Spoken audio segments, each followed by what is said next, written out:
This happened last summer in Mesa. The temperature was hitting 118 degrees that Sunday afternoon. But I'd been at Grant and Iris's place since early morning, helping them set up for their annual family pool party. The desert heat was already brutal by 9 a.m., but there I was, Diana's dutiful blue-collar husband, proving once again that I belonged in their middle-class suburban paradise. I'd spent the previous evening making Iris's favorite potato salad from scratch, following her handwritten recipe card with religious precision. Every ingredient measured exactly, every potato cube cut to identical dimensions. Because that's what you do when you're constantly auditioned for the role of acceptable son-in-law. I wore the polo shirt they had given me for Christmas, navy blue with a small logo that screamed, "Trying too hard to fit in," and even detailed my work truck before driving over. Couldn't have Diana's corporate friends seeing actual dust on the vehicle of a man who works with his hands. Everything had to be just right, because that's how it always had to be with them. 4 years of walking on eggshells, 4 years of translating every conversation through the filter of, what will they think of the HVAC guy? 4 years of watching Diana's face tighten whenever I mentioned work, as if fixing people's air conditioning was somehow morally inferior to creating PowerPoint presentations about quarterly marketing objectives. By mid-afternoon, I actually felt like I'd finally broken through. The misting system on their covered patio was working overtime against the oppressive heat, creating this artificial oasis where Diana's family could pretend the desert wasn't trying to kill them. Diana's brother Jared was tossing a football around with Heath's kids in the artificial turf yard, because real grass would require too much water in this climate, and Grant was nothing if not practical about his retirement budget. The pool was full of splashing. He with children, their laughter echoing off the stucco walls of identical houses that stretched toward the Superstition Mountains.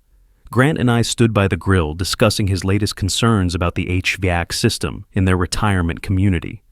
Turned out the builder had cut corners on the ductwork. Shocking, I know.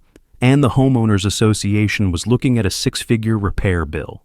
I explained the difference between proper trunk and branch design versus the spiderweb nightmare they'd probably installed. Grant listened intently, asked intelligent questions, treated my expertise with genuine respect. For the first time in 4 years, I genuinely felt like I belonged there, not as the charity case Diana had married, not as the project she was hoping to upgrade eventually, but as an actual member of the family. A man whose knowledge mattered, whose presence was valued for more than just his willingness to haul ice and arrange folding chairs. God, I was naive. Then, Iris asked the question that changed everything. We were all sitting under the covered patio area, adults relaxing with drinks while the kids played in the pool. The misting system created this false sense of comfort, like we could pretend the outside world wasn't a furnace. Iris sat in her favorite wicker chair, the one positioned to catch the cross breeze from the ceiling fans. She'd been watching Diana and me with that expression mothers get when they're about to meddle in their children's lives. She smiled at Diana and me, that warm, grandmotherly smile that I'd mistakenly thought meant acceptance, and asked when we were planning to give them grandbabies. "Jared's kids need some cousins to play with," she said, gesturing toward the pool where my nephews were teaching the younger kids how to do cannonballs. "You two have been married 4 years now. Time for some little ones running around." I watched Diana tense up immediately. Her shoulders went rigid. Her wine glass stopped halfway to her lips. This had been an ongoing private discussion between us for the past 2 years.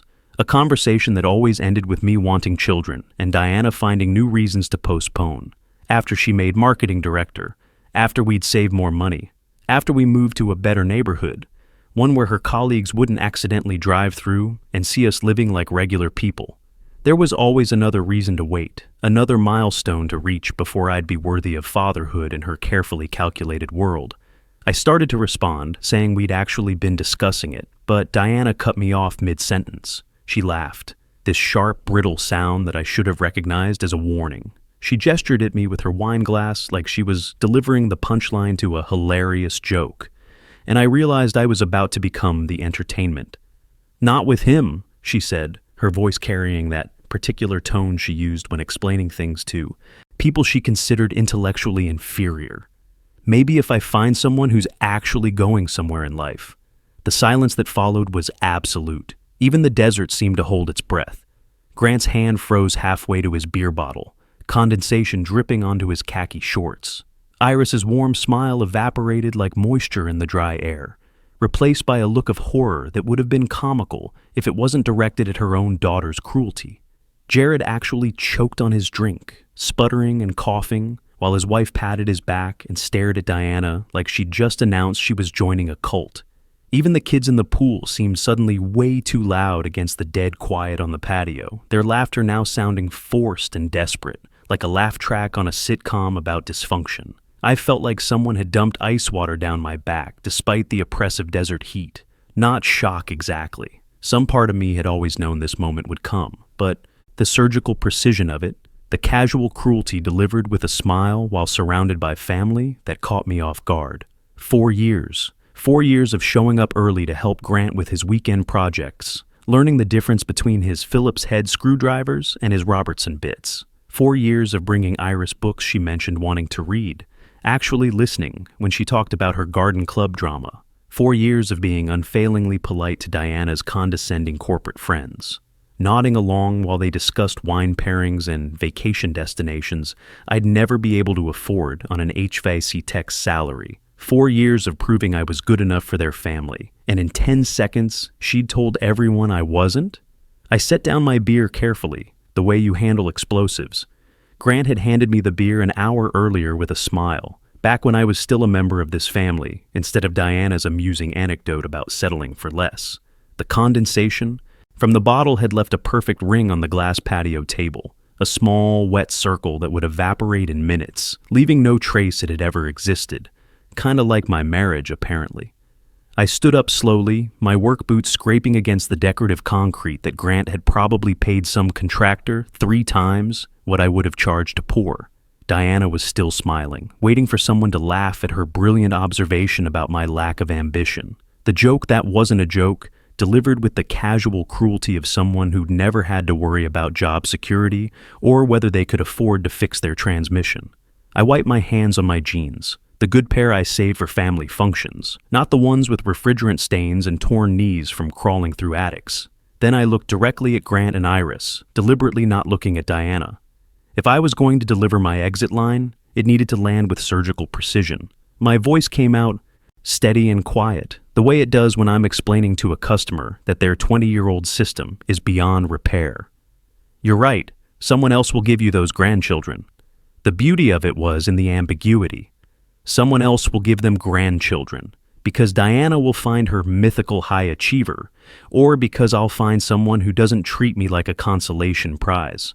Let them figure out which interpretation cuts deeper.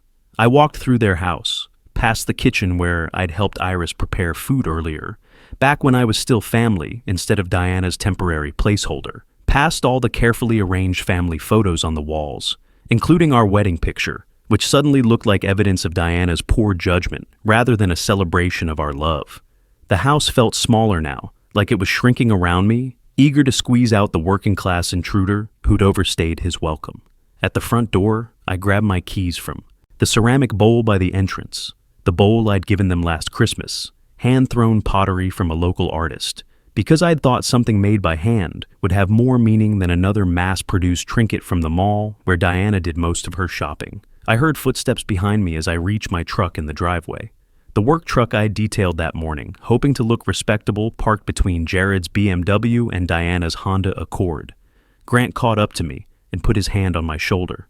"Son, wait," he said, and I could hear genuine distress in his voice. This man had become like a father to me over the past 4 years, teaching me things about home maintenance my own dad never had time for. Grant had treated me like the son he'd never had, while his actual daughter had been treating me like the mistake she was planning to correct. But his daughter had just made her true feelings crystal clear, hadn't she? "I'm not your son anymore," I told him, and watched something break behind his eyes. "But I respect you too much to cause a scene at your house. Tell Diana her stuff will be waiting for her on the porch." Through the window, I could see Iris gripping Diana's arm, her face gone white as she finally understood what her daughter had just destroyed. Diana just looked confused and annoyed, like I was being dramatic and overreacting to her harmless little joke. The joke where she'd announced to her entire family that I was temporary, that she was still shopping for an upgrade, that 4 years of marriage had been nothing more than her settling for whatever was available. Hilarious stuff, really. Comedy gold. I backed out of the driveway carefully, maintaining my composure even while my world imploded in real time. In my rearview mirror, Grant stood with his hands on his hips like he was trying to solve a puzzle with missing pieces.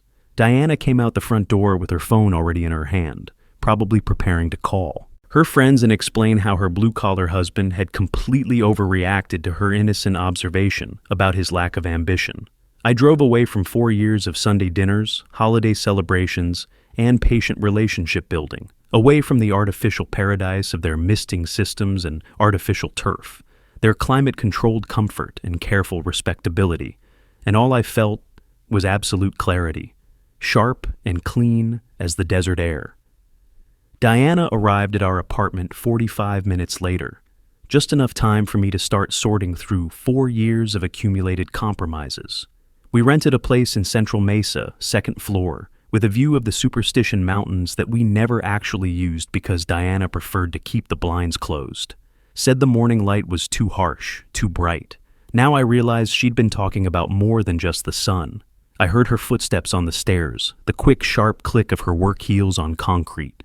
She was still wearing the sundress from the pool party, the one she'd bought specifically because it made her look successful without trying too hard. The perfectly calculated casual that cost more than I made in a week. She stormed in and immediately launched into damage control mode. That was incredibly dramatic. You embarrassed me in front of my entire family. The sheer audacity of it was breathtaking. She'd just publicly announced that I was her backup plan, her temporary solution until someone better came along, and somehow I was the one who'd embarrassed her. I embarrassed you? I asked, continuing to fold clothes into my duffel bag. Each item felt lighter as I packed it, like I was finally shedding the weight of her expectations. It was a joke. God, can't you take a joke? Ah, yes, the classic defense mechanism. Schrodinger's joke, simultaneously hilarious and serious until observed by the victim, at which point it retroactively becomes, whichever interpretation causes, less accountability for the person who said it. I looked at her. Really looked at her. The way you examine a used car for rust spots before deciding whether it's worth the asking price. Which part was the joke, the not with him part, or the someone who's actually going somewhere in life part? You're being oversensitive. Everyone knew I was kidding. Your mother's face going completely white. That's not how people look when they know someone's kidding. Your dad choking on his beer. That's not the body language of someone enjoying a hilarious punchline. Fine. I'm sorry you can't handle my sense of humor. Classic non-apology. The kind Diana had perfected during her corporate climb, where responsibility gets deflected like sunlight off a windshield. I went back to packing my duffel bag, each folded shirt a small victory against 4 years of walking on eggshells. I can handle your humor just fine. What I can't handle is being humiliated in front of people. I've spent 4 years trying to earn respect from. So what? You're just leaving over one comment? One comment, like calling someone's life's work worthless in front of their chosen family, was equivalent to forgetting to take out the trash. Diana had a remarkable talent for minimizing the impact of her cruelty while maximizing the drama of my response to it. No, I'm leaving because you meant it. You said it out loud, but you've been thinking it for a while now. She saw the duffel bag, really saw it, and something shifted in her expression. The annoyed confusion was giving way to panic, like she was watching her safety net pack itself up and walk away. Where are you even going to go? Heath's place. I'll be back Tuesday for the rest of my stuff. The beauty of having a brother in the same trade, he understood that sometimes you need a place to crash while you figure out whether your marriage is salvageable or just another system beyond repair. No judgment, no questions you're not ready to answer, just a guest room and a beer, and the quiet solidarity of someone who's dealt with his share of difficult customers. I walked out without arguing or yelling, just left. 4 years of proving myself. 4 years of being Diana's project husband, the fixer-upper she was gradually renovating into someone worthy of her success. And in 10 seconds, she'd told everyone what she really thought, that I wasn't good enough, had never been good enough, and was probably never going to be good enough. The drive to Heath's place gave me time to process the afternoon's events. Mesa traffic on a Sunday evening, everyone heading home from their family gatherings, their barbecues and pool parties, and carefully orchestrated demonstrations of suburban happiness. I wondered how many of them were driving away from their own small humiliations, their own moments of clarity about what they actually meant to the people who claimed to love them. Heath lived in East Mesa with his wife Cora and their 2 boys, in one of those developments where every house looked like a slight variation on the same theme. When I showed up at their door that evening, Heath handed me a beer and said the guest room was mine for as long as I needed it. No questions, no lecture about working things out. Just immediate, uncomplicated support. Cora was more direct, asking what happened while she set an extra place at their kitchen table. I told them everything, word for word, including the part where I'd told Grant I wasn't his son anymore. By the time I finished, Cora's jaw had dropped so far, I was worried about her dental work. She said that in front of her parents. Heath shook his head, like he was trying to clear water from his ears. What did Grant say? He chased me down the driveway calling me son. I told him I wasn't his son anymore. Jesus, Cora muttered. Poor guy. He really likes you. Liked, past tense. His daughter made sure of that. That night, lying in Heath's guest room, I stared at the ceiling and tried to figure out when exactly I'd become the villain in my own marriage. When had wanting respect become unreasonable? When had expecting basic courtesy from my wife become too much to ask? Diana's words kept echoing in my head, not just the content but the delivery, the casual cruelty, the dismissive gesture with her wine glass, the expectation that everyone would laugh, along with her assessment of my inadequacy. The next morning, my phone was flooded with messages. Diana had sent 47 texts overnight, a dissertation on damage control that read like the 5 stages of grief compressed into a digital meltdown. First, they were angry, calling this ridiculous, immature, a massive overreaction to harmless banter. Then, they turned pleading. We needed to talk. I was being unfair. She didn't mean it the way it sounded. Finally, she played her trump card. Her dad wanted to call me. Grant, the man I'd told wasn't my father anymore, apparently wanted to mediate our domestic crisis. The irony was delicious. Diana using the relationship she'd just destroyed as leverage to fix the marriage she'd just sabotaged. I responded once, I have nothing to say right now. Tuesday afternoon, Heath and I went back to the apartment. Diana was at work, probably explaining to her colleagues why her husband had suddenly developed a backbone at the worst possible moment. The apartment felt different now, smaller and more temporary, like a stage set waiting to be struck after the show closed. I took only what was mine, a surprisingly short list after 4 years of marriage. Clothes, tools, a few books Diana had never read anyway. I left the wedding photos in their frames, but I took the toolbox Grant had given me for Christmas. Professional-grade craftsman set with an inscription inside the lid that read, "To my son-in-law, for building your future." That inscription hurt. Now, but I had earned that toolbox through 2 years of weekend projects, patient instruction, and genuine respect for Grant's knowledge. Diana might not think I was going anywhere in life, but I was taking the tools to get there with me. Wednesday evening, Grant called and left a voicemail. His voice sounded older somehow, worn down by the uncomfortable truth his daughter had forced into the light. Cole, it's Grant. Listen, I don't know what to say except I'm sorry. What Diana said, there's no excuse for it. Iris is furious with her, absolutely furious. I considered you family. I still do. Please call me back. I saved the voicemail, but didn't return the call. He still thought of me as family, but his daughter had made it clear that family was conditional on my usefulness as her placeholder boyfriend. The man who'd taught me to properly caulk a bathtub deserved better than having his kindness weaponized by his own child. Thursday, I canceled the family. Vacation we'd been planning, we had a reservation at a resort in Sedona for August. One of those places where you pay extra to pretend you're not in the middle of a desert. I'd put down $200 as a deposit. Money I'd saved from side jobs, fixing neighbors' AC units on weekends, while Diana complained about the noise from my truck in our apartment parking lot. The resort's cancellation policy was typical corporate nonsense. They kept $400 for administrative costs, which was apparently what it cost them to delete our reservation from their computer system. Still cheaper than spending a week pretending everything was fine, while Diana critiqued my lack of ambition between spa treatments and overpriced mimosas. Diana found out when Iris mentioned being excited for the trip during one of their damage control phone calls. The text came through 20 minutes later.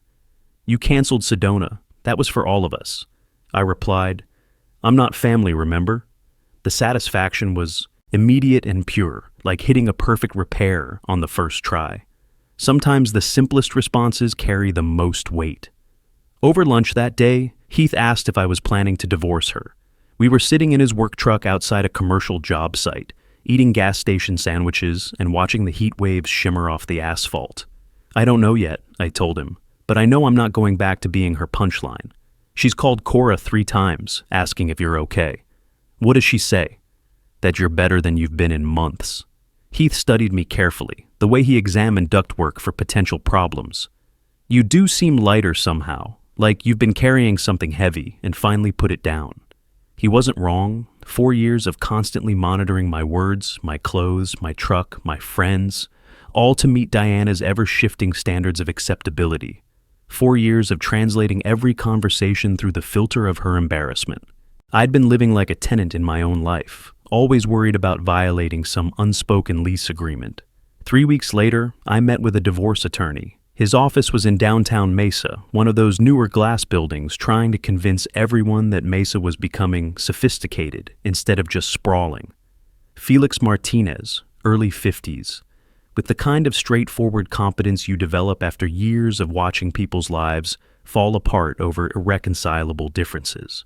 He laid out the situation clearly, like a diagnostic checklist for a failing system. 4-year marriage in Arizona, community property state, no kids, rented apartment, joint checking account with about 6,400 separate retirement accounts, individual car loans, the financial equivalent of a starter marriage, nothing too complicated to untangle.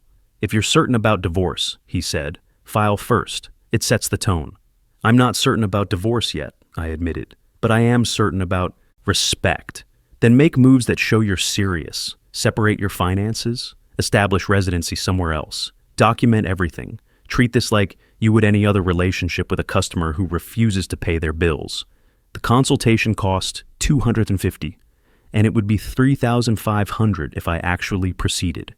I paid and took the paperwork with me, along with Felix's business card and a new understanding of my options. That Wednesday, I opened an individual checking account at a different bank, one where Diana's corporate friends wouldn't accidentally spot me during their lunch breaks. I transferred exactly half from our joint account, $3,200. Diana could keep the rest, along with whatever delusions she'd cultivated about my willingness to subsidize her search for a better husband. I left a note in the transaction memo. "Separated finances as of July 22nd. Remaining balance is yours." Professional, documented, and completely unambiguous. I updated my direct deposit information and kept the joint account open, but stopped contributing to it. From now on, Diana could fund her own lifestyle inflation. Thursday evening, Iris showed up at Heath's house. Cora let her in, but stayed in the room, protective of me in a way that Diana never had been. Iris looked exhausted and upset, like she'd aged years in the 3 weeks since the pool party. She held a glass of water Cora had given her, but her hands were shaking too much to drink from it. "I need to apologize to you," Iris said without preamble. "You didn't do anything wrong. I raised her. Somewhere along the way, she learned it was acceptable to treat people she claims to love like that. That's on me." The pain in her voice was genuine, but I'd learned to be suspicious of Pierce family emotions. They had a tendency to center themselves in other people's crises, to make Diana's cruelty about their own disappointment rather than my humiliation. "Iris, you don't need to..." "Let me finish. What she said was cruel. It was disrespectful to you, to us, to the entire concept of marriage. Grant and I have been married 34 years. We've had difficult times, financial struggles, health scares, family drama, but I have never, not once, publicly humiliated him like that. I would never dream of it. I appreciate you saying this. I'm not saying it for appreciation. I'm saying it because it's true." She continued without waiting for my response, her voice gaining strength as she spoke. "You've been nothing but respectful and kind to our family. You show up early, you stay late, you help without being asked. You remember birthdays, you bring me books I mentioned wanting to read. You brought me that book on desert gardening, just because I mentioned it once in passing. You listened when I complained about the homeowners association, and you actually offered practical solutions. I wanted you to like me. We do like you. We love you, which is why watching you walk away broke my heart. But I understood it completely. She set down the water glass with shaking hands. What can I do to help fix this? Nothing. This is between Diana and me. She doesn't understand why you won't talk to her. Because talking requires respect. And she made it very clear she doesn't respect me. Iris paused for a long moment, gathering courage for what came next. Cole, can I ask you something? Be completely honest. Of course. Did you think I wasn't good enough for her? She took a long breath before answering her own question. In the beginning, I worried she was settling. She has her master's degree in marketing. You didn't finish college. She makes $89,000 a year plus bonuses.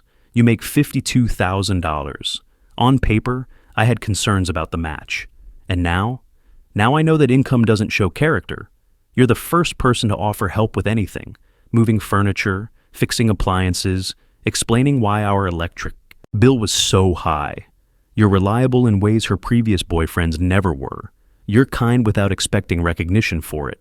You treat her better than she treats you, and I'm ashamed I ever judged you based on a salary comparison.